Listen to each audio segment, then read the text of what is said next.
최인훈의 광장 보도록 하겠습니다. 상당히 유명한 작품이고 상당히 중요한 작품이고 꼭 알아야 될 작품이고, 예전에 이 최인훈의 광장이요, 그 우리나라의 소설로서 노벨 문학상 후보로 거론됐던 작품이기도 해요. 상당히 이 작품이 역사적 문학적 의의가 있기 때문에 그런 얘기가 나왔겠지. 참고로 이 작품이 여러분들 오른쪽 밑에 표 보면 출전해서 새벽에 1960년 이렇게 되어 있죠.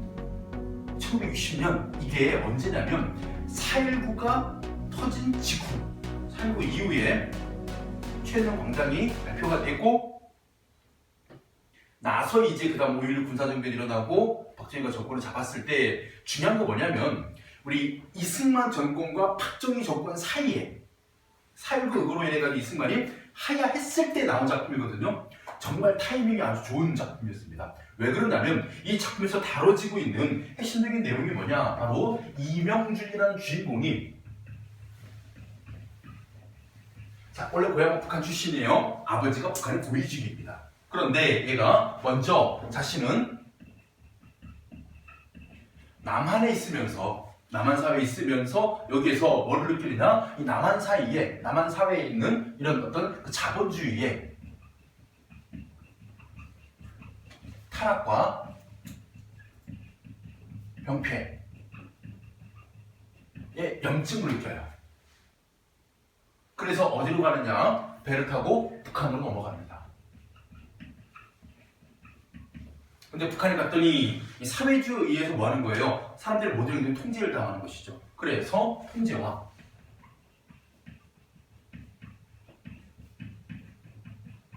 감시가 있는 북한 사회, 둘 다 뭐 하느냐, 비판했기 때문에 이 작품이 문제가 될 수도 있는 작품이었어요. 왜냐하면 6.25 전쟁이 끝나고 나서 한 7년이 지난 1960년 정도까지는 이승만 대통령에 의해 가지고 일단 우리를 침공했던 북한은 적이다.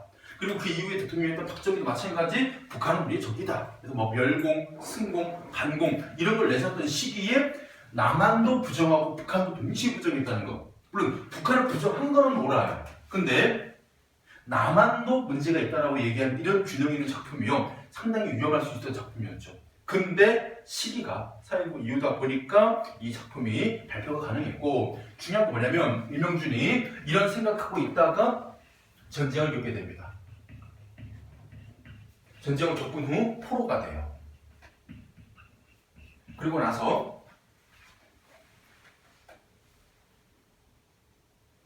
이제 북한군 장교가 와서 설득을 하고 남한 장교가 와서 설득을 하고 했는데, 항상 이명준의 입속에서 맴도는 말은 중립국.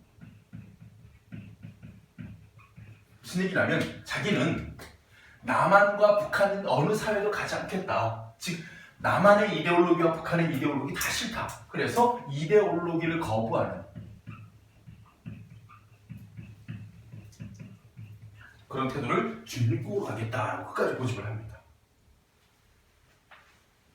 그리고 마지막에 중립국으로 가는 배 타고르호에 타고 가다가 바다에 뛰어들어서 자살하는 얘기가 끝나요. 되게 비극적이고 암울한 결말인데도 불구하고 상당히 의미 있는 작품입니다. 가장 많이 취재가 되는 부분을 제가 뽑아왔습니다. 어디? 바로 포로수용소에서 이제 그 북한군과 중공군이 있는 쪽 진영과 그 다음에 우리 남한의 군사와 남한의 장교와 위엔군이 있는 진영 쪽에서요, 번갈아 가면서 이 포로들을 설득해요. 자유의 남한으로 와라. 아니다, 인민의 영웅 북한으로 와라. 설득하는 과정 속에서 계속 중립하는 이야기예요. 자, 보겠습니다. 앞에 있는 장교, 이때는 북한군 장교입니다. 부드럽게 웃으며 말했다. 동무, 앉으시오. 벌써 동무 나오면 북한이야. 명준은 움직이지 않았다. 동무는 어느 쪽으로 가겠어? 중립국. 이 중립국이 바로 뭐예요? 이데올로기 거부행위죠.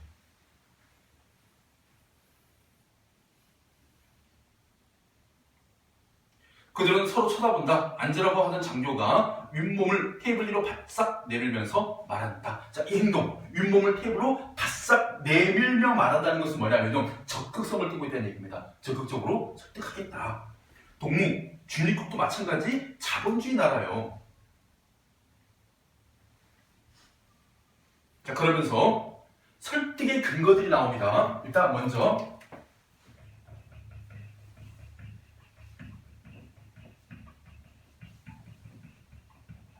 인민군 장교가 설득을 하고 있을 때 근거 첫 번째, 굶주림과 범죄가 우글대는 낯선 곳에 가서 어쩌자는 거요. 이게 첫 번째 근거죠. 자본주의의 문제를 제기하면서 거기 가지 마라. 중립국도 자본주의 나라이다. 가면 굶주림과 범죄가 우글대고 있을 것이다. 작가가 왜 이 말 보여줬을까?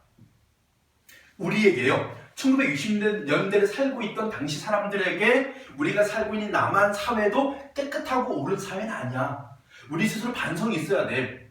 우리 사회 뭐하고 있어? 지금 빈부격차가 생기기 시작하고 있고 범죄가 우글대고 있잖아. 이런 걸 보여주는 것이죠. 그것도 북한군 장교 입을 통해서.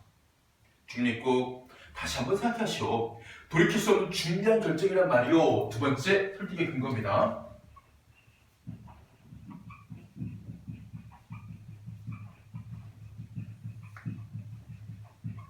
돌이킬 수 없는 결정이다. 지금 만약에 내가 뭐 남한으로 가겠어, 중립국으로 가겠어, 그 결정해버리면요, 그거 가야 돼요. 다시 북한으로 돌아가겠다? 번복이 안 됩니다. 우리 그 사람들이 살아가면서 여러 가지 용어를 쓰는데 우리 뭐 바둑의 용어도 많이 쓰고 우리 뭐 착수하다. 우리 착수라는 말이요, 바둑돌을 첫 돌을 내려놓다가 착수라는 뜻이거든요. 우리 일을 시작하다는 의미. 우리 도박판에 사용되는 용어도 많이 나오죠. 우리 낙장불입이라고 들어봤나요? 한번 내놓은 패는 다시 걷어들일 수 없다가 낙장불입입니다. 한번 결정한 상황에서는 돌이킬 수가 없다. 그러니까 신중해야 된다. 그리고 중립국 가자. 이번에는 그 옆에 장교가 나왔습니다. 동무, 지금 인민공화국에서는, 그 다음 또 줄 그을게요. 참전용사들을 위한 연금 법령.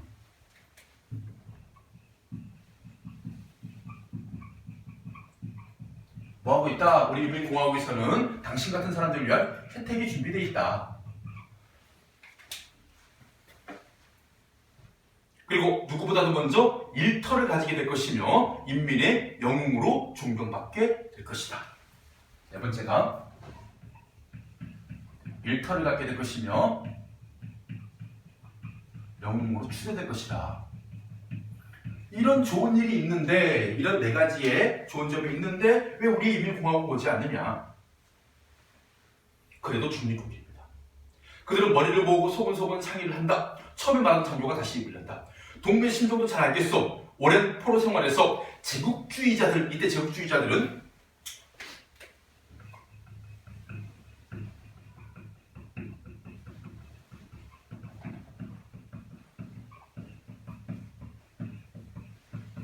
바로 남한과 유엔의 장교들이죠. 남한과 유엔.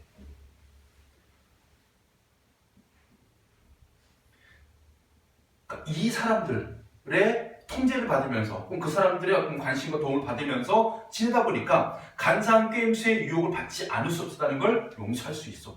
그런 염려는 하지 마시오. 공화국은 동무의 하찮은 잘못을 탓하기보다도 동무가 조국과 민민에게 바친 충성을 더 높이 평가합니다. 그래서 마지막 다섯 번째 근거입니다. 뭐 할 것이다? 일체의 보복 행위는 없을 것이다.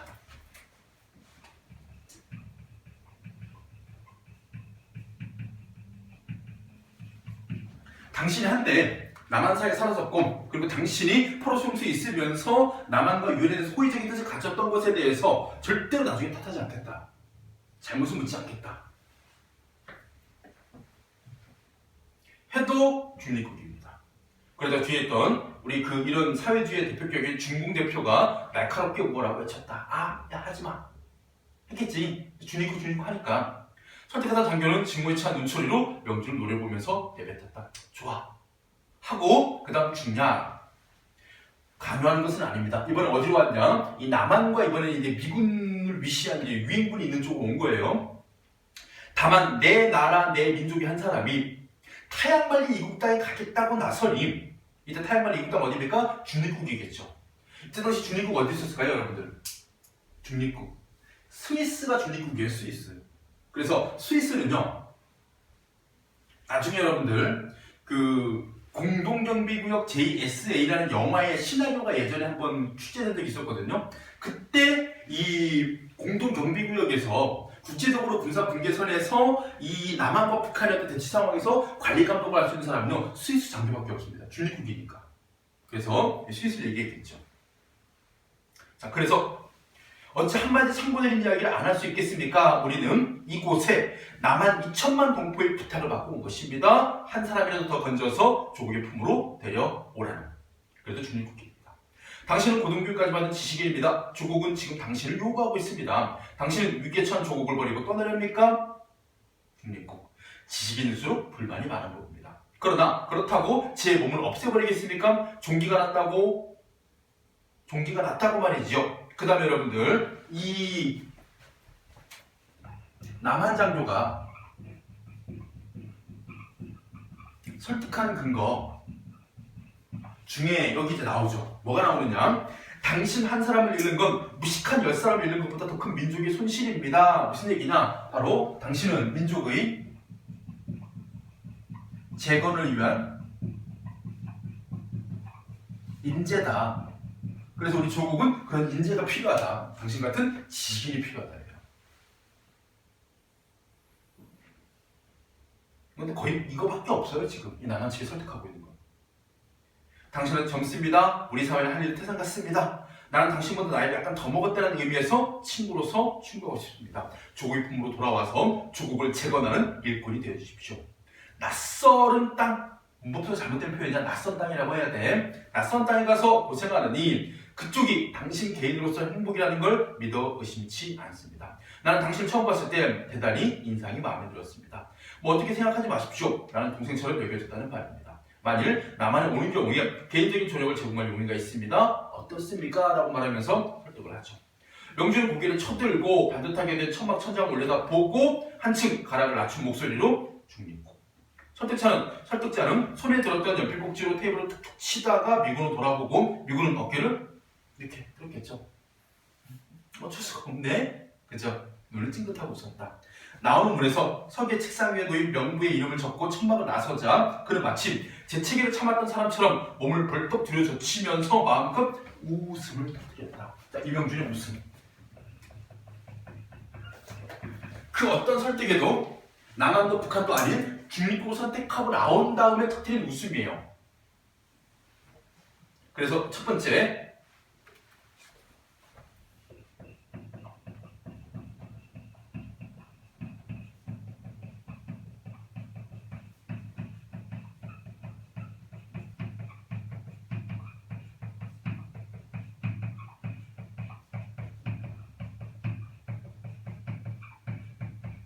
바로 이데올로기 선택을 강요당했거든요. 남한으로 하라, 북한으로 하라. 이데올로기 선택을 당했는데 그것을 거부하고 저항하고 난 다음에 후련함을 느껴서 웃음을 터뜨렸고, 두 번째입니다. 바로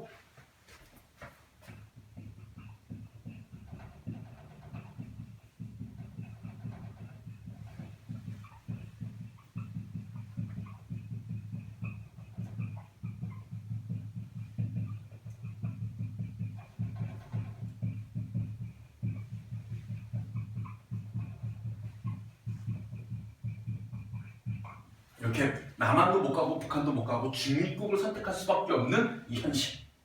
왜냐하면 자기는 남한에도 있어봤고 북한에도 있어봤고 두 사회의 문제 다 알고 있기 때문에. 그리고 무엇보다도 이 이데올로기라는 이것이 얼마나 사람들을 힘들고 간사하게 만들지 알았기 때문에 그 어떤 곳도 갈 수 없는 그런 현실에 대한 자조적이고 슬픈 비의 웃음으로서의 웃음이죠.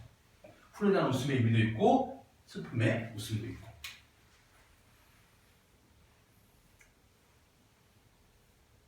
눈물이 찔끔찔끔 번지고 침이 걸려 킥킥거리면서도 그의 웃음은 멎지 않았다. 자, 이렇게 해가지고 취해내는 광장 중에서 가장 중요한 부분 봤고, 자, 일단은요, 갈래가 상당히 긴 장편 소설이고 관념 소설이며 우리 6.25 전쟁 상황, 실제로 우리가 이게 38선이 그 이후부터 6.25 전쟁 이후까지이기 때문에 우리 분단 상황을 다룬 소설입니다. 그리고 특징 보시면요, 상징적인 소재와 배경이 사용되고 있다 했을 때 일단 여기 나오진 않았지만요, 이 작품에서 우리가 남한 사회를 광장이라고 얘기하거나 그와 상대적인 밀실이라는 공간, 그리고 그 밀실과 유사한 의미의 동굴이라는 공간, 이런 것들이 상징적인 소재이자 배경으로 이 작품에 사용돼요. 참고 알아두세요. 드넓은 광장, 그리고 폐쇄되고 좁은 밀실, 그리고 동굴이라는 공간. 그리고 이 작품에는 관념적이고 철학적인 용어가 많이 사용됩니다. 특히 임영준의 고민에서 남한 사회의 자본주의 병폐에 대한 고민을 할 때, 북한 사회의 어떤 통제에 대한 고민을 할 때 이 철학적인 용어를 많이 쓰고요. 주제입니다. 분단 이데올로기의 갈등 속에서 바람직한 삶과 사회에 대한 추구를 했지만 결국은 임영준이 자살로 끝났기 때문에 그것의 좌절로 끝난 작품 최인의 광장이었습니다. 다섯 번째,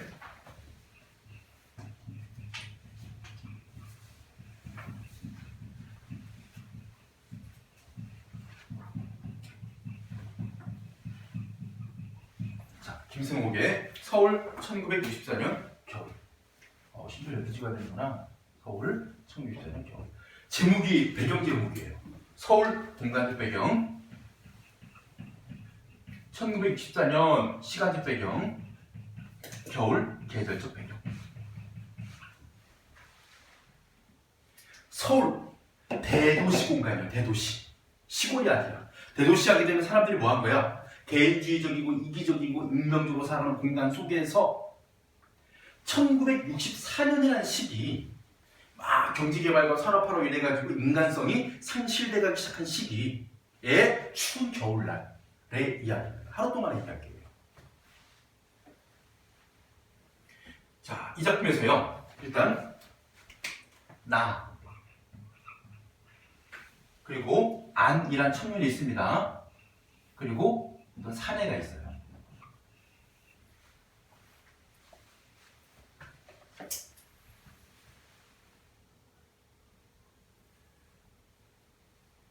자, 나 같은 경우는요, 육사 시험을 보려다가 낙방인가 실패해가지고 그냥 새로운 목표를 찾아가면서 그냥 살아가는 사람. 안 같은 경우에는 대학원생이에요. 공부하는 사람이고, 특히 사내가요, 우리보다 나이가 좀 많은데 책 외판원입니다. 책을 팔아가지고 그 돈을 벌어가면서 이제 생계를 유지하는 사람인데, 중요한 건 뭐냐면 오늘 이 사내가요, 아내가 병으로 죽었고 그 다음에 그 아내의 시체를요 병원에 식용병으로 팔았어요.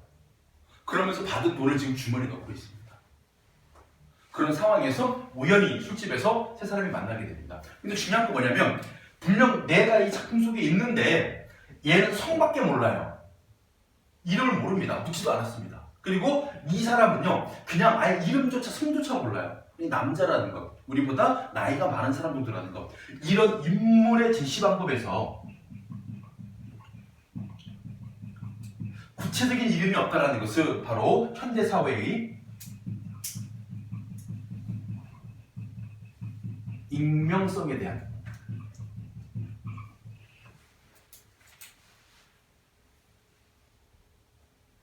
상징적 기법입니다. 현대사회의 익명성.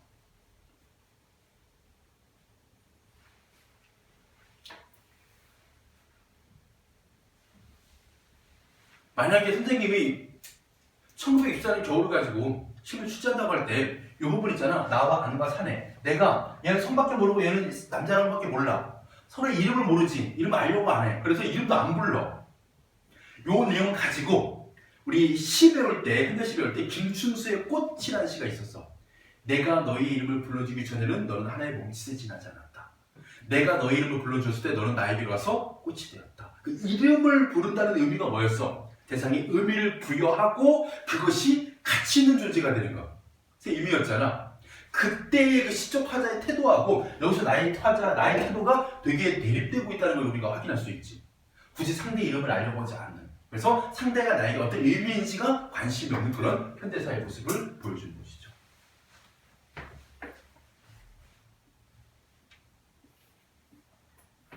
자, 술을 마시고 나서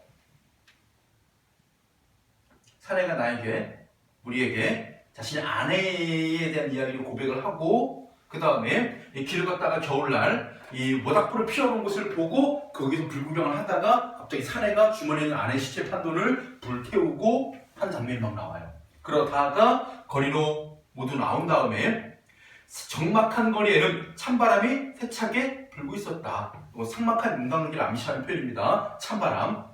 적막한 거리에는 찬바람이 세차게 불고 있었다. 근데 찬바람은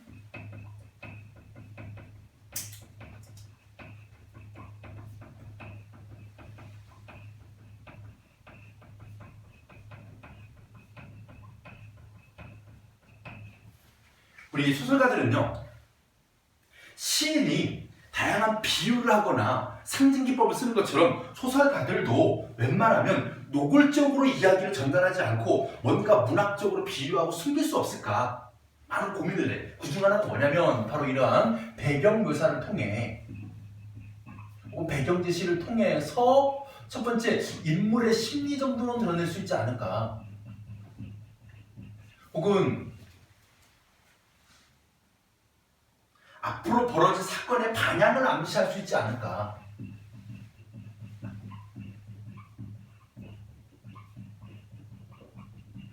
또는 인물의 관계나 작품의 전체적인 분위기 정도는 이 배경 제시로 간접적으로 나타낼 수 있지 않을까 하는 의도에서 배경 제시가 나오게 되면 왜 여기다 이 내용들을 할애했을까? 그 이유, 의도를 잘 파악해 봐야 되겠지. 바로 이들의 삭막한 인간관계를 암시하기 위해서 찬바람이라는 배경이 제시가 된 겁니다. 몹시 춥군요 라고 사내는 우리를 염려하는 음성으로 말했다. 추운데 빨리 영원으로 갑시다 라고 안이 말했다. 방을 한 사람씩 따로 잡을까요? 영화에 들어갔을 때 안이 우리에게 말했다. 자, 이때 안. 방을 어떻게 한 사람씩 따로 잡읍시다. 각자 각 방에 들어갑시다. 여기서 들어가는 안의 태도, 개인주의적인 태도입니다. 뭐가 없는 태도예요? 다른 사람과 같이 있고자 하는 연대의식, 공동체의식이 결여된 개인주의적인 태도.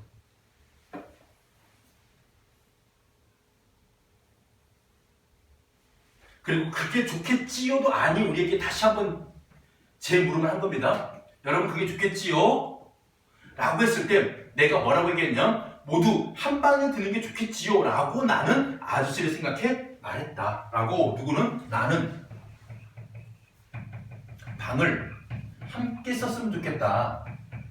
그 의도는 뭐냐? 바로 여기는 사내를 배려하기 위해서. 왜냐하면 내가 봤을 때 이 아저씨는 혼자 있고 싶어 하지 않는 것 같아.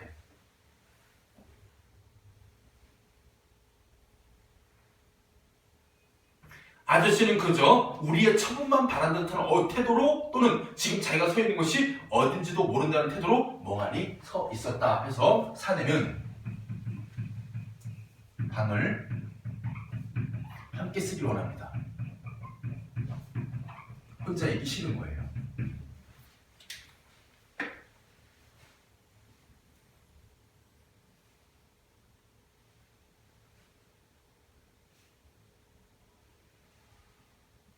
자, 조금 내려와서 모두 같은 방에 들기로 하는 것이 어떻겠어요? 라고 내가 다시 말합니다. 다시 한번 안을 설득해요.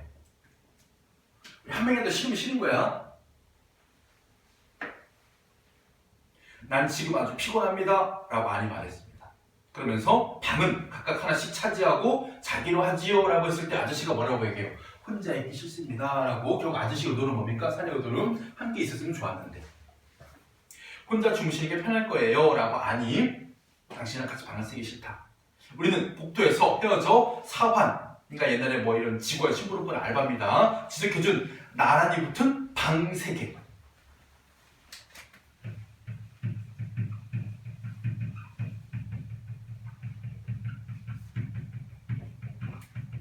결국 이 사람들은 뭐 한 겁니까? 한 방에 함께 들어간 게 아니라 나란히 각자 방에 들어간 거예요. 그래서 바로 현대인의 파편화된 인간관계를 보여주는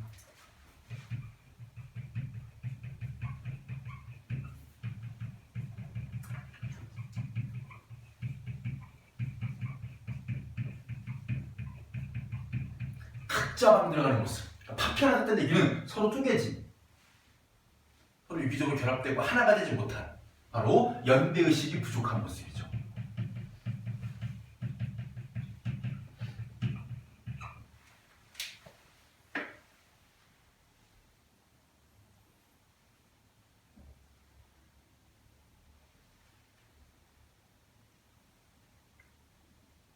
그리고 화투라도 사다가 놉시다.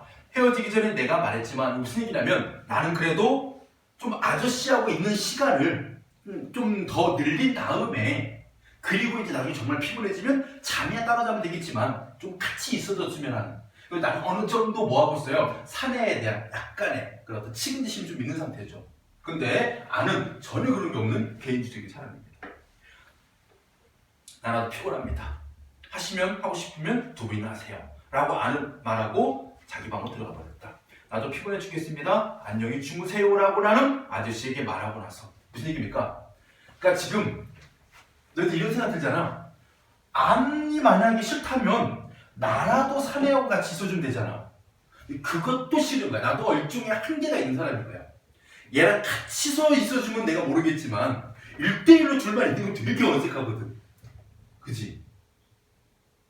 그런 게 있지 않아? 중간에 뭔가 한 사람 더 있으면 분산이 되잖아. 그치? 그래서 그것까지는 안 되는 모양이야. 그래서 나도 결국은 아저씨랑 둘만 있기에는 나도 좀 부담스러워가지고 피곤하니까 아저씨 들어가 쉬세요 라고 보내버립니다. 그 다음에 숙박계엔 자 거짓 이름, 거짓 주소 이런 것들 있죠?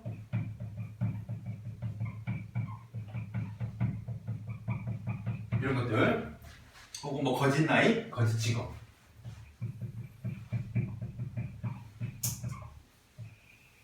써본 적 있나요? 여러분 거짓 이름, 거짓 주소, 거짓 나이, 거짓 직업 써본 적 없나요? 안 해봤어요? 한 번 해봤어요 저는. 전화가 온 거야. 그 주선남이 예. 아 지금 뭐 무슨 뭐 최대한 뭐 높은 거로 해가지고 뭐 혜택을 드리면서 저희가 저분들이 아 이거 사채구나 해서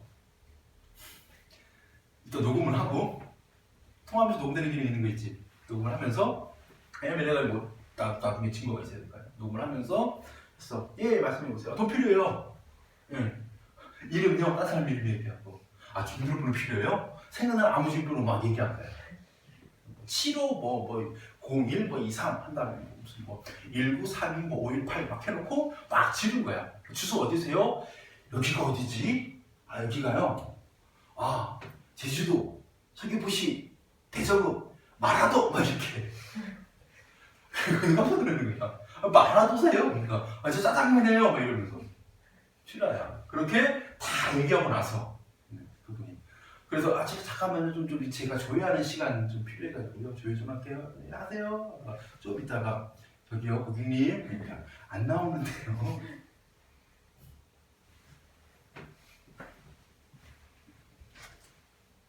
그냥 좀 놀려주고 싶었어. 참 고생한다. 뭡니까? 바로 개인의 노출을 꺼려하는 현대인의 모습입니다.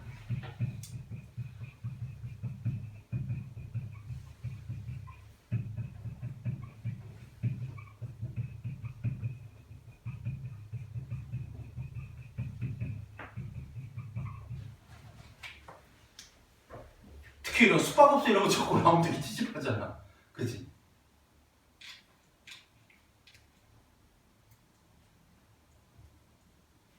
아, 숙박업소 이것도 생각나는 게 있네. 선생님 예전에 모 고등학교에 근무할 때 수학여행을 스키장을 자주 가는 학교가 있어.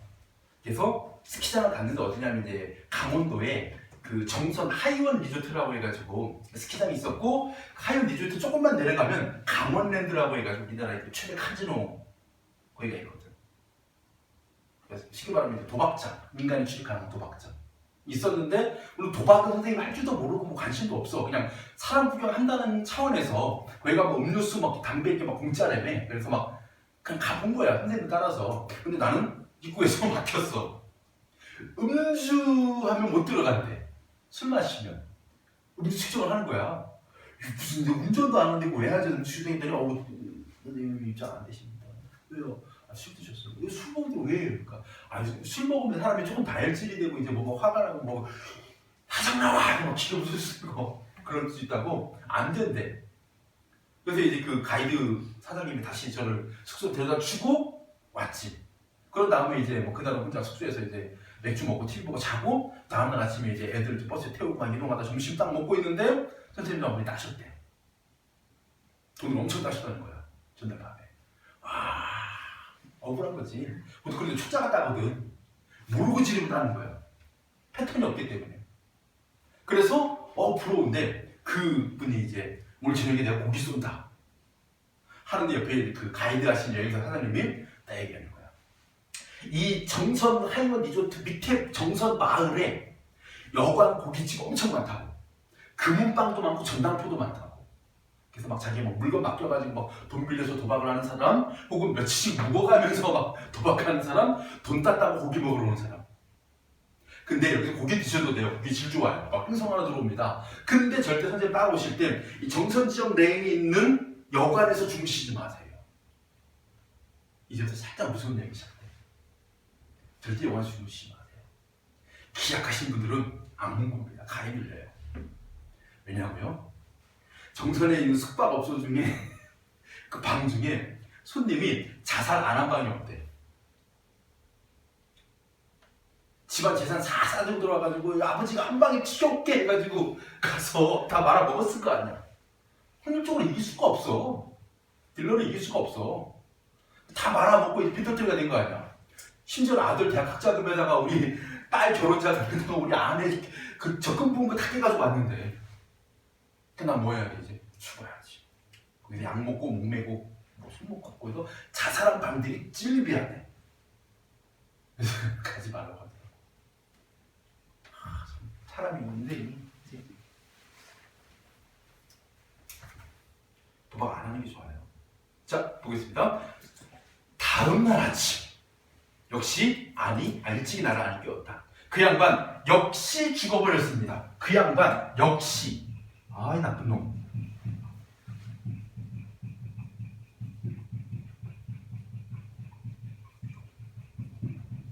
얘 뭐냐면 아는 왜 방 같이 안 쓴 줄 알아? 아저씨가 죽을까봐. 더더군다나 옆방이 있으면 죽고 나중에 죽은 거 보고 그냥 역시 죽었네 하고 갈 텐데 같이 잠들어 있는데 아저씨 뭐 화장실 대동 들고 매달려 있는 걸 눈 뜨자마자 보면 그리고 이걸 어떻게 하지? 현장이 내가 있네? 자기가 그 자살 현장에 있었다는 사실만으로도 바로 경찰서 왔다 갔다 해야 되고 막 골치 아파지잖아요. 그걸 미리 얘기하려고 싫어서 좀 깜빡 쓴 거예요. 되게 얄미운데 공감돼. 근데 납득은 돼. 우리도 그러지 않아? 처음 만난 사람 자살할 것 같아. 즐거웠습니다. 저 먼저 가볼게요. 저는 그냥 도망 나와요. 뭐 여관까지 가. 그지? 역시 죽어버렸습니다. 아니 내 귀 입을 대고 이렇게 속삭였다. 예? 나는 잠이 깨끗이 깨버렸다. 방금 그 방에 들어가 봤는데 역시 죽어버렸습니다. 역시 나는 말했습니다. 말했다? 사람들이 알고 있습니까? 아직까진 아무도 모르는 것 같습니다. 우리 빨리 도망해버리는 게 시끄럽지 않은 것 같습니다. 뭐하고 있는 거예요? 한 인간의 생명보다 자신의 편안함을 중시하는 현대인의 모습이죠. 근데 자살이지요? 물론 그것이겠죠. 나는 급한 옷을 주워 입었다. 그 다음에 여러분들 네모치세요. 개미 한 마리. 네모치세요. 개미 한 마리. 소설에서도요. 가끔 가다가 정말 반짝반짝반짝한 상징적인 소재들이 어마어마하게 나오거든요. 자, 여기서는 뭐였습니까? 바로 광장과 밀실. 우리가 나온 부분은 물론 중립국이었지만요. 그리고 중립국이라는 것 자체도 의미가 있어요. 이데올로기를 거버리는 태도. 처럼 이 작품에서 중요한 것, 그들의 이름. 두 번째가 그들이 서로 각자 방에 들어갔다는 점. 그리고 마지막 세 번째가 개미예요. 주제 포인트. 우리 지난 시간에 배웠던 작품 중에서 뭐가 있었냐면요. 우리 그 태평천하 생각나세요? 천안시계? 전복. 그죠? 우리 윤지곤의 아들 윤주사 윤창식이 들고 온 종아리에 검고 소식이 담겨있는 이 전보가 되게 중요한 기능을 하잖아요. 처럼 여기 마찬가지 개미가 중요한 기능을 합니다. 자, 개미가 어떻게 합니까? 방바닥을 내 발이 있는 쪽으로 기어오고 있었습니다. 내 발을 붙잡으려는 것 같아요. 나는 얼른 자리를 옮겨 디딥니다. 개미가 의미하는 게 뭐냐? 첫 번째입니다. 자살한 사내의 분신.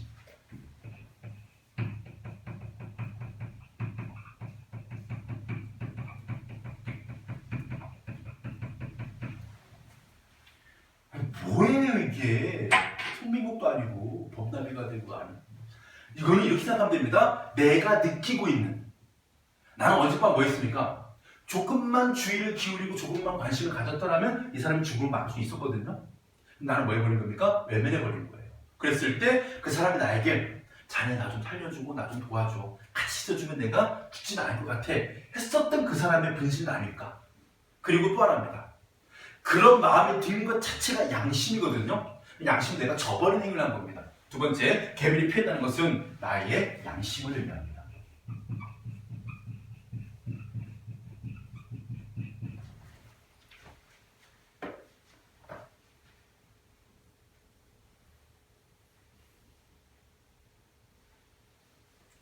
자, 그러고 나서 여관 밖으로 나오고 둘이 대화가 나오죠. 나는 그 사람이 죽으려는 걸 알고 있었습니다. 난 짐작도 못했습니다.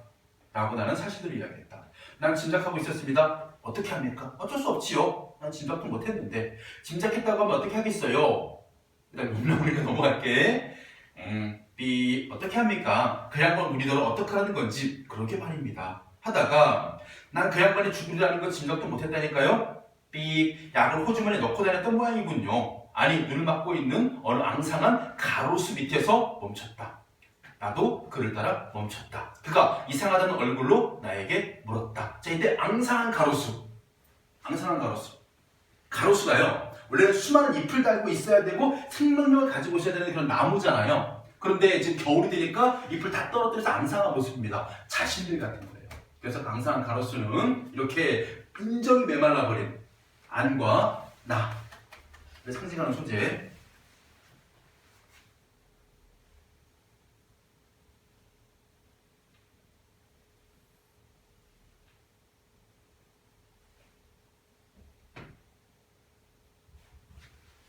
김형, 우리는 분명히 25살짜리죠?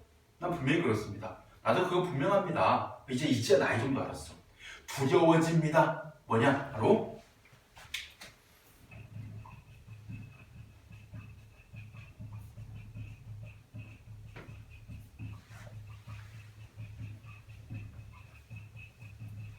이 안이요. 이 사내의 죽음으로 인해서 드디어 고독감과 허무함을 인식하기 시작합니다.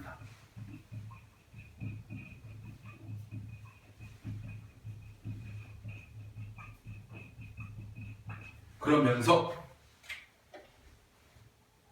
우리가 너무 늙어버린 것 같지 않습니까? 늙어버린 것.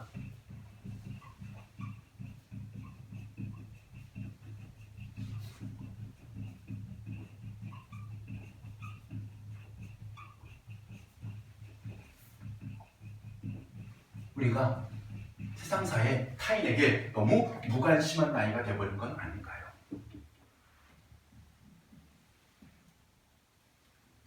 그러니까 젊을 때, 혈기가 왕성할 때 사람들은요, 뭔데? 뭐 나한테 얘기해줘. 누구 막 이렇게 막 궁금하거든요. 같이 작심할 때 어릴 때 애기들 왜? 아빠 왜? 뭐 이러잖아요. 아빠 누구? 아빠 친구야. 아빠 언제 친구? 아빠 고등학교 때 친구야. 아빠 고등학교 때 얼만큼 친해? 막 되게 궁금해요 어릴 때.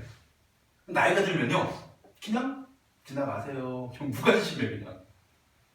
요즘에도 막 그런 게 있어요. 막 그 누가 저기 혹시 누가 이게 맞는데 반갑습니다.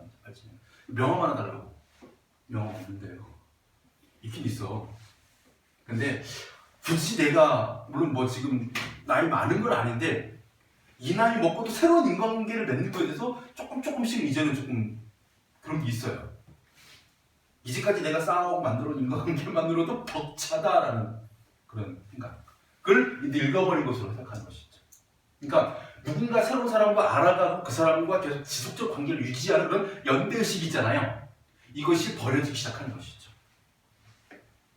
하여튼 여기서 해줍시다. 재미 많이 보세요. 하고 둘은 결국 헤어집니다. 자, 내용 보세요. 밑에 보시면 성격이요. 현실 고발적이고 사실적입니다. 그랬을 때 등장인물을 익명화하여 제시했다는 것 바로 현대사회의 익명성을 보여주고 있고 상징적인 표현을 사용한 게 바로 개미예요. 개미. 또는 혹은 나란히 붙은 방세개입니다. 이것들이 상징하는 것 현대인의 파편화와 자살한 사내의 분신에 대한 나의 양심을 의미하는 것. 뚜렷한 가치관을 갖지 못한 도시인들의 방황 그리고 연대감 상실로 인한 절망을 보여준 작품 김승옥의 서울 1964년 겨울이고요. 잠깐 김승옥 소설가에 대한 얘기 좀 할게요. 정말 우리나라의 문학계에서 나온 뭐 제가 보기에는 최고 학벌이지 않을까. 김승욱이요. 서울 경기군가 어딘가를 나왔는데 그 어릴 때 얘가 초등학교 때 이미 시인으로 등단했고요. 동시 써가지고. 그리고 중학교 고등학교를 모두 다 학생회장 출신. 그리고 전교 1등 출신. 그리고 서울대 들어가요. 서울대 다닐 때 막 그 다른 뭐 영문과 불문과 다니는 그 동기들하고 같이 이제 그 문학 동아리를 만들어가지고 활동하는데 그때 같은 활동했던 사람이 뭐 이청준 이런 사람들. 그러고 나서 아마 제가 알기로는 키도 되게 컸고요. 1960년대 키가 180이 넘었다고 하고요. 얼굴이 상당히 잘생겼어요.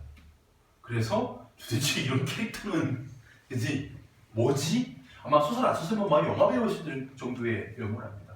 거기다가요 건강하기까지예요. 지금도 살아있습니다. 재밌는 캐릭터예요. 7번입니다. 황석영의 산포가는 길.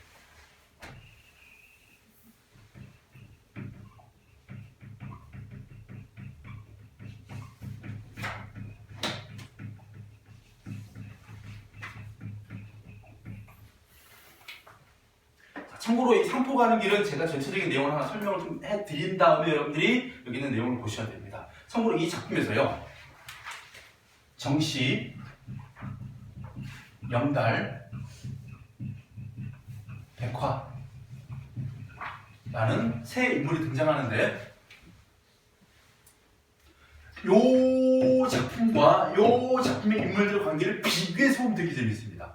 물론 나만 재밌지만 니네 이래도 재미하는 못 느끼지? 잘 봐. 물론 무슨 정시잖아. 그런데 영달 백화라는 이름이 나오고 나중에 백화가 이 본명도 얘기해준다. 제 본명은 백화가 아니라 이점예예요 라고 그 촌스러운 본명까지 다 얘기해줄 정도로 서로에 대한 관계가 여기는 아주 다른 패턴으로 나타납니다. 자, 정시 고향 삼포로 돌아가는 인물이고요. 노동자였고요. 그 다음 전과가 있습니다. 과거에 범죄 사실이 있었죠. 그래서 감옥에 수감된 적이 있었습니다. 그리고 영달 같은 경우에도 공사장 노동자인데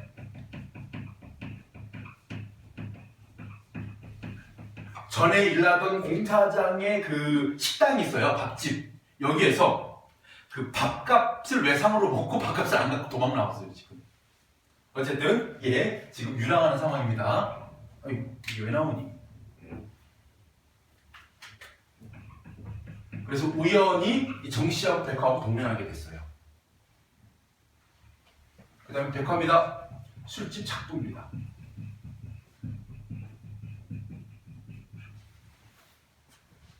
그리고 백화도 마찬가지 자기 지금 고향으로 돌아가는 중이었죠. 이들이 동행 같이 가고 그 다음에 그들 중에 2명 정도는 고향으로 돌아가고 있습니다. 그래서 함께 간다 해서 이들의 연대의식이 강조되고 있고 또 하나 추가적으로 전부 다 각자의 고향에서 출발했겠죠. 그 중에 2명의 주인공은 고향으로 돌아가고 있습니다. 그래서 이렇게 출발점에서 여행을 하다가 다시 원점으로 돌아오는 이런 구조를 여로형 구조라고 해요. 우리 소설 처음 배웠던 작품 중에서 박태원의 소설가 구보시의 일도 정우의 집을 나온 다음에 막 서울거리 쏘다니다가 나중에 새벽 2시에 집으로 들어가요. 이것도 여로형 구조로 봅니다. 자, 전략 하나 바로 앞부분요. 백화 이야기였어요. 백화가 예전에 자기가 일하던 술집이 있었는데 술집에서 번 돈을 가지고 어떻게 했냐면요. 그 근처에 무슨 뭐 군 감옥이 있었나 봐. 거기에 온 이등병들이 옥바라지를 하는 거예요. 그러니까 오게 해가지고 뭐 음식도 갖다 주고 뭐 담배도 갖다 주고 했던 이등병들을 막 한 명 막 떠내보내는 이야기. 그런 이야기를 하던 끝에 이 정씨가 감옥뿐만 아니라 세상이란 게 따지고 보면 고해 아닌가. 여기에서 고해 고통의 바다라는 뜻으로 자, 고해를요. 고해 성사로 가면 이게 가톨릭으로 가고요. 고통의 바다로 가면 이게 불교적으로 가요. 그러니까 불교에서는요, 우리 인간 세상을 고통의 바다로 봅니다. 그래서 뭐 하는 거예요? 이 정씨의 삶에 대한 인식이 나오죠. 이 사람 그동안 어떤 삶을 살았구나, 고통스러운 삶을 살았구나. 정씨는 벗어서 불가에서 쬐고 있던 잠바를 입으면서 중얼거렸다. 어둡기 전에 어서 가야지. 그들은 일어납니다. 아직도 불길조끼 타고 있는 모닥불리로 눈을 한 움큼씩 덮고 산천이 차츰 희미하게 어두워집니다. 근데 여러분들, 새들, 동그라미 쳐보세요. 새들.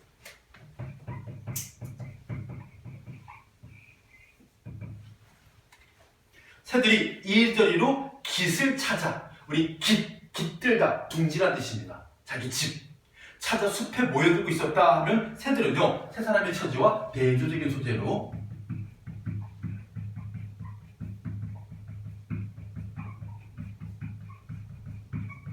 새들은 해가 저물면 자기 집으로 돌아가는데 이 세 사람은 아직 자기 집으로 돌아가지 못하고 유랑하고 있는 상황. 물론 유랑까지는 아니지만 그래도 아직 길거리에 있는 상황이죠.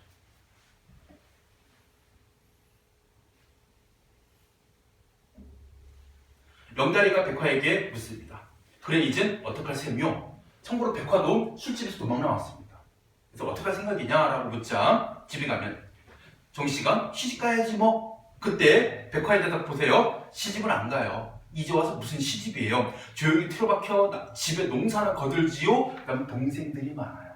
즉 자기가 지금 시집을 갈 그런 여유 있는 처지가 아니라 이 동생들을 챙겨야 되는 고달픈 삶인 걸 보여줍니다. 사방이 어두워지자 그들은 얘기를 그쳤다. 어디에나 눈이 덮여 있어서 길을 잘 분간할 수 없었다. 이 길을 분간하지 못하는 이 작품의 전체적인 분위기는 어둠. 아까 우리가 찬바람이나 삭막한 인간들을 보여주는 것처럼요, 여기는 어둠도 마찬가지입니다. 이런 배경 묘사를 통해서 뭐하고 있다? 바로 이 세 사람의 처지를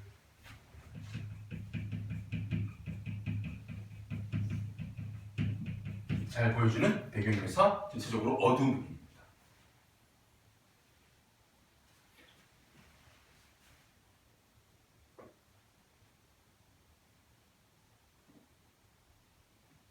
이렇게 어둡기 때문에 뒤에 쳐졌던 백화가 눈 덮인 길의 고랑에 빠져버립니다. 발이라도 뼈였는지 꼼짝 못하고 주저앉아 신음을 했다. 이게 고전 소설이면 어떻게 됐을까?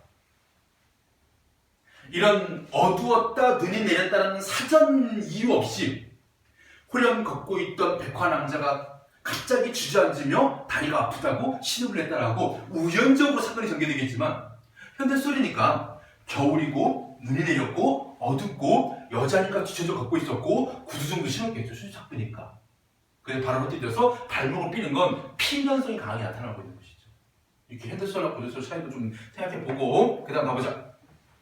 넘어지니까 뭐에 영다리가 달려들어서 실딱 뿌리치는 백화를 엎습니다. 영다리 백화에게 호감을 가지고 있고요. 그 다음에 같이 동행하는 처지이니까 유대감 때문에 나몰라라 하지 않고 도움을 주기 위해서 엎습니다. 그래서 백화가 무겁죠. 영다리는 대꾸하지 않죠. 그러면서 예전에 자기가 사랑했던 대전에서의 옥자가 생각나서 눈시울도 화끈하고.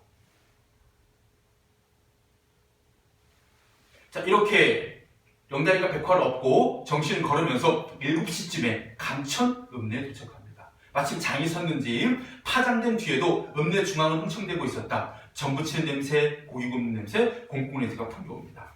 영다리는 백화를 옆에서 부축하고 있었고 발을 들 때마다 여자가 얼굴이 찡그렸다. 정씨가 백화에게 어느 방향이요? 백화가 전라선이에요. 중요한 건 아닌데 여러분들, 전라선은요 전북 익산에서 전남 여수를 잇는 최종 목적지가 여수입니다. 여수. 순천 옆에 여수 앞바다, 밤바다 그 노래 나온 여수.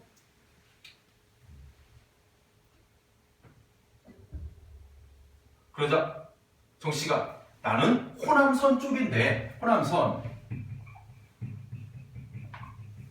어떻게 경부선 일종으로요 서울에서 출발해가지고 대전 분기점에서 계속 동쪽으로 내려가면 이제 경부선에 가서 부산으로 가고요. 이거를 호남 지역으로 내려오게 되면 목포로 내려오는 철길입니다. 결과적으로 뭐예요? 이 정시 영달이 갈 방향과 이 백화가 갈 방향,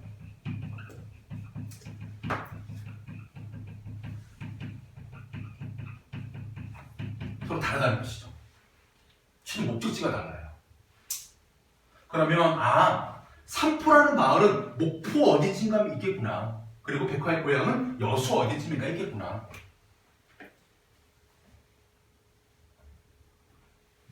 그 여비는 있어. 여수까지 갈 기차 표살 돈은 있냐? 군용차를 사정에 타고 가면 돼요. 돈이 없다는 얘기죠. 그들은 장 노충에서 아직도 온기가 남은 팥시루떡을 사 먹습니다. 팥시루떡 동그라미 쳐볼게요.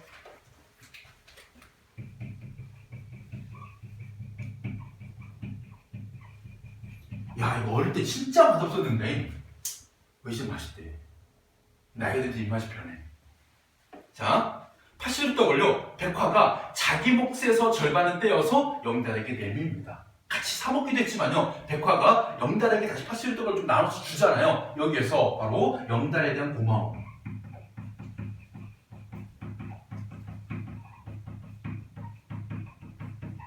표현하는 백화의 모습이 팥시루떡을 통해서 나타납니다. 더 드세요. 날 얻고 왔으니 기운이 배나 들 텐데.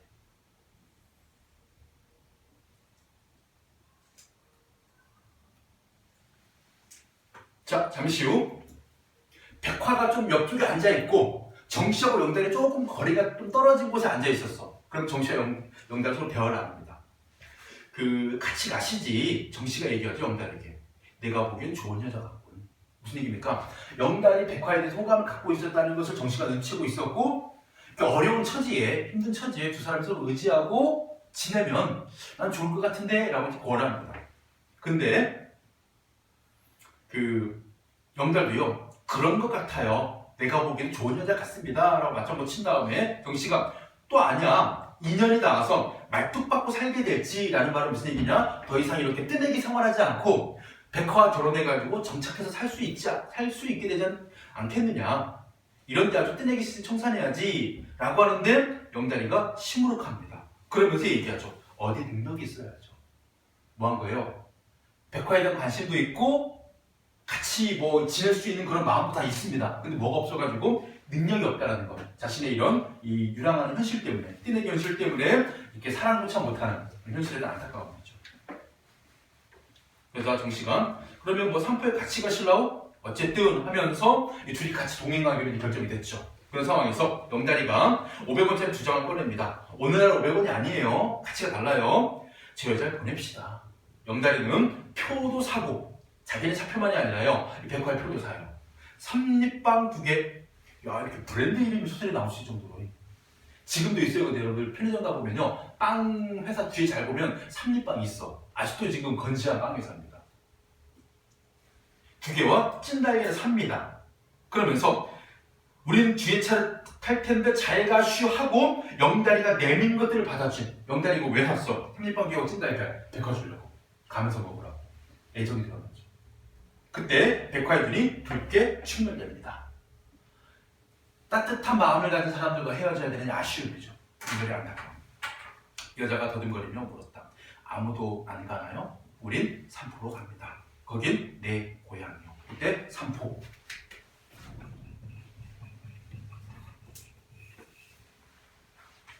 삼포가 어디야? 우리나라 지명 중에 삼포. 아까 목포 어디쯤인가 있겠지라고 얘기했지. 그건 이 작품에 대한 어떤 여러 가지 전반적인 내용 통한 추측이고, 실 삼포라는 공간은 실존하지 않는 공간이에요. 이 작품의 삼포는요, 누구에게나 있는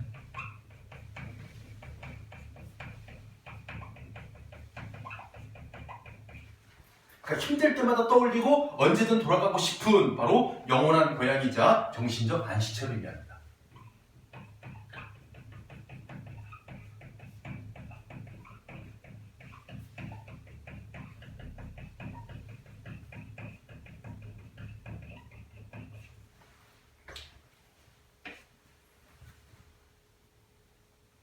너희들도 막 살다가 나중에 어른 돼가지고 막 힘들 때마다 그래도 내가 돌아갈 내 고향이 있어. 산부인과 막 이러면서 이제 마음이 안 지쳐 있지 않아? 태어난 거. 그지? 근데 보통 산부인과가 고향이라고 하진 않지. 태어났을 때 내 부모가 살던 집 정도. 우리가 왜 그런 거 있잖아요. 그 등록 기준지? 주소 말고 우리 옛날에 본적이라는 표현을 썼었어.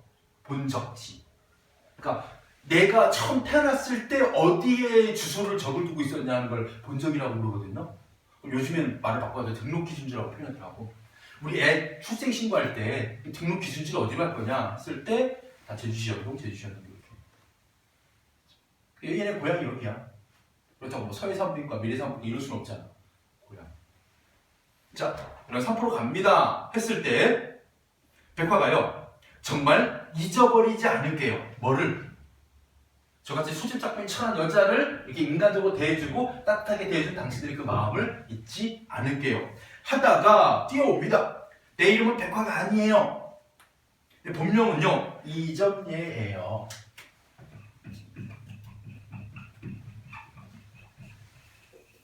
자, 백화가 자신의 본명을 말하고 있습니다. 바로 자신을 따뜻하게 대해준 두 사람에게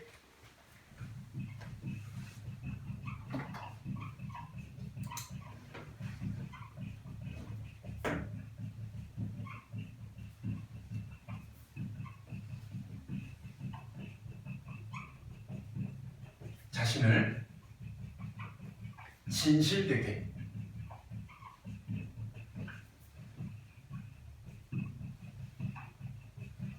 보여주려는 마음에서 자신의 본명을 얘기한 것이죠.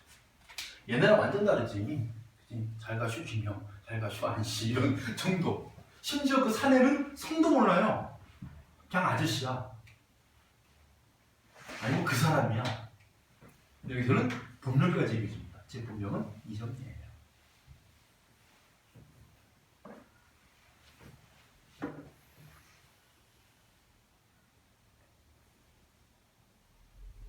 자, 이렇게 백화를 보내고 난 다음에 한 10줄만 내려오세요.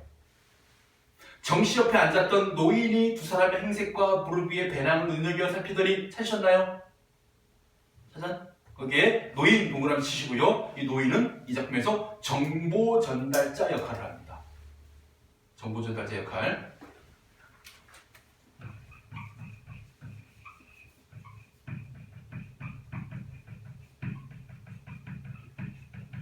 어떤 정보를 전달하느냐? 바로 이 정씨의 고향 삼포가 개발되었다. 그러니까 예전의 모습을 다 잃어버린 채 바뀌어버렸다는 것을 알려주는 정보 전달자 역할. 그러면서요, 거기서 그치는 게 아니라 두 번째 역할을 미리 말씀드리겠습니다. 바로 이 작가의 대변자 역할을 해요.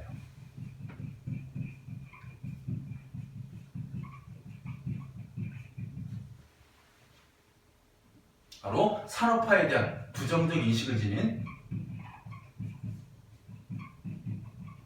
그런 작가의 생각을 대신 드러내주는 인물, 노인입니다. 자, 첫 번째 정보 전달자 역할 나오는 분 볼게요. 어디 읽을까쇼? 고향 갑니다. 고향 어딘데? 삼포라고 아십니까? 알지. 우리 아들 놈이 거기서 도자 세모. 도자 세모. 불도저야. 삼포에서요. 그 어디 공사 벌리면 됩니까? 고작해야 고기잡이 동그라미, 감자 동그라미. 도자는 변해버린 현재 삼포의 모습을 얘기하는 것이고요. 동그라미는 과거의 삼포의 모습입니다. 정씨가 기억하는 고기잡이하고 감자매 동그. 몇 년 만에 가는 거요? 10년. 우리 옛말에 10년은 강산이 변한다 했죠? 딱 10년입니다. 노인은 그렇겠다며 고개를 끄덕였다. 말도 마오. 거긴 지금 세모치세의 육지야. 육지. 바다에 방뚝을 쌓고 방북세모, 추럭세모. 트럭이래 트럭. 수십 대씩 돌을 실어납니다. 그러니까 이 포구 바닷가를 뭐 한 거야? 매립을 시킨 거야. 매립한 다음에 그 위에다가 뭐 한 겁니까? 건축물을 지어야 되는 거죠. 뭐 때문에요? 님들 아나? 뭐? 세모치세요? 관광호텔. 를 여러 채 짓는다면서 복잡하기가 말할 수 없대. 동네는 그대로 있을까요? 그대로가 뭐요? 맨 천지에 세모치세요? 공사판. 사람들에다가 잠까지 들어서 있는 걸. 그럼 동그라미 나룻배 또 없어졌겠네요. 이런 식으로 정씨가 기억하는 고향 산포의 모습은 고기잡이하고 감자 캐고 나룻배 타던 고향이었는데 노인에 의해서 전달된 정보는 뭡니까? 도자에 의해서 공사가 벌어지고 육지가 되고 방독을 쌓고 트럭이 다니면서 관광호텔을 짓고 공사판이 된 거. 변해버린 고향 산포의 모습이죠. 자, 이런 노인의 정보 전달로 인해 가지고 자, 정씨가 느끼는 마음은 뭘까요? 고향 상실이죠. 내 마음의 안식처였던 고향을 잃어버린.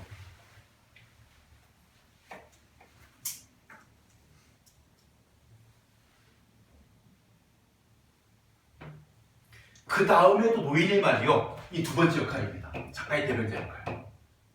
바다 위로 심장로가 났는데 나룻배는 뭐했소? 그 다음입니다. 줄 그으세요. 허허, 사람이 많아지는 변고지. 사람이 많아지면 하늘을 잇는 법이거든. 여기가 바로 작가의 말을 노인이 대신해주고 있는 겁니다.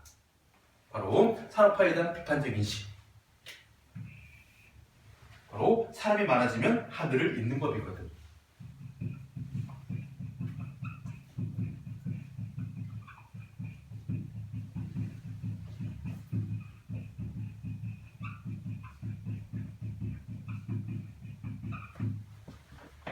이런 거 뭐라고 한다? 변고라고 표현하는 거예요. 변고. 난리가 나는 것이다. 참고로 사람이 많아지는 건 뭐 할까요? 어떤 물질적인 것. 그죠? 그러면서 산포가 본래 모습을 상실하고 뭔가 개발되고 있는 모습. 이런 것은 하늘을 잇는 법이다. 바로 뭐예요? 자연에 대한 이치나 섭리를 잇게 되는 법이다. 이 생각과 이 노인의 말 작가의 생각과 유사한 생각을 보이고 있는 작품이 여러분들 이태준의 돌다리에서 창섭의 아버지가 하늘 얘기하거든요. 하늘. 그러니까 하늘의 이치가 땅을 통해서 사람에게 전해지는 것이다. 그래서 사람이 돈돈하면 하늘의 이치를 잇는 법이다. 라는 그런 아버지의 생각과 유사한 생각을 하고 있는 것이죠.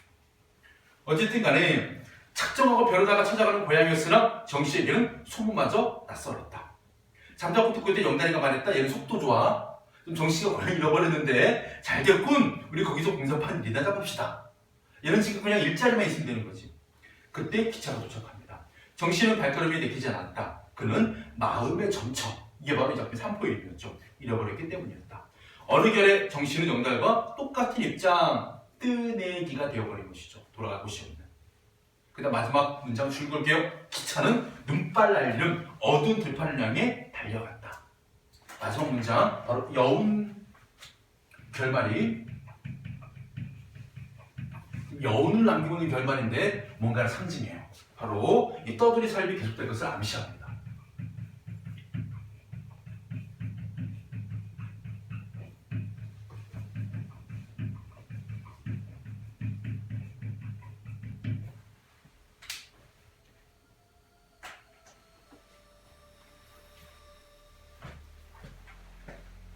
자, 이제 정리하겠습니다. 이런 식으로 서울 1970년대 어느 겨울날 공사장에서 산포로 가는 길에 대한 여로형 소설로 정씨가 고향을 찾아가는 여로를 중심으로 해가지고 사건이 전개되고 있고요. 특히 마지막 여운을 남기는 결말 처리 방식이 나옵니다.